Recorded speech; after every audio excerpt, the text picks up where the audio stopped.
pangarap, mga tinilaw. Huwag niyong kalimutan ang aking pangalan.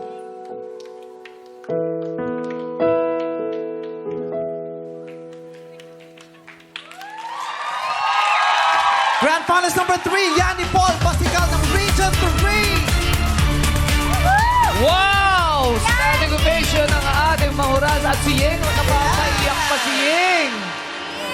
Grabe. For standing ovation. for this Correct. Grand Finals. Yes! By Yanni. Oo, Yanni, napaiyak mo si Yeng. Ayun. Inuubo pa po ako, nervous pa po, pero pinipili ko pa rin pong paghandaan po yung sarili ko. Yes.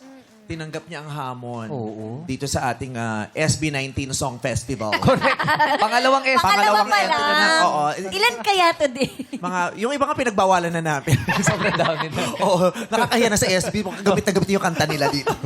Di Oo, maganda pero rin kasi ang mga kanta ng SB. Correct. Oo naman. Yes. Very inspiring. Iba ang mga sulat ng SB19. Pusuan. Personal eh. Personal yung mga linya. Na ang title nito ay Wakas. Oo. Ikaw ba mismo ang pumili ng kantang to? Yes po, para sa akin po kasi palagi ko pong tinatanong ko sa sarili ko kung itutuloy ko pa to o Ititigil titigil mo ko na. Pero pinili ko pa pong sumikap ulit, pinili ko pa pong mangarap muli. Kaya nandito po ako. Tsaka maraming salamat po sa nagsabing one of those days na makikita na po ako dito sa Tawag Tanghalan.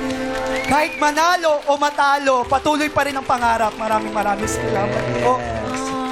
Ngayon, tanungin na natin ang mga hurado.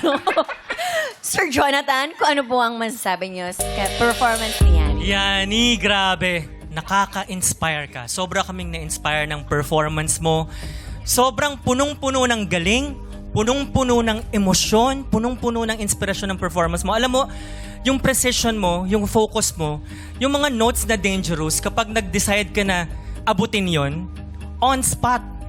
Grabe, saktong-sakto, hindi kailangan mag-scoop spot on. Diretso kagad doon sa target note na ang hirap abutin pero nagagawa mo effortlessly at ramdam na ramdam namin sa mga puso namin at the same time.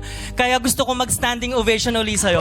Maraming salamat po. One more time kasi yung performance mo, wakas, parang winakasan mo na lahat eh sa sobrang galing. Wow! Maraming salamat po, Sir Jonathan.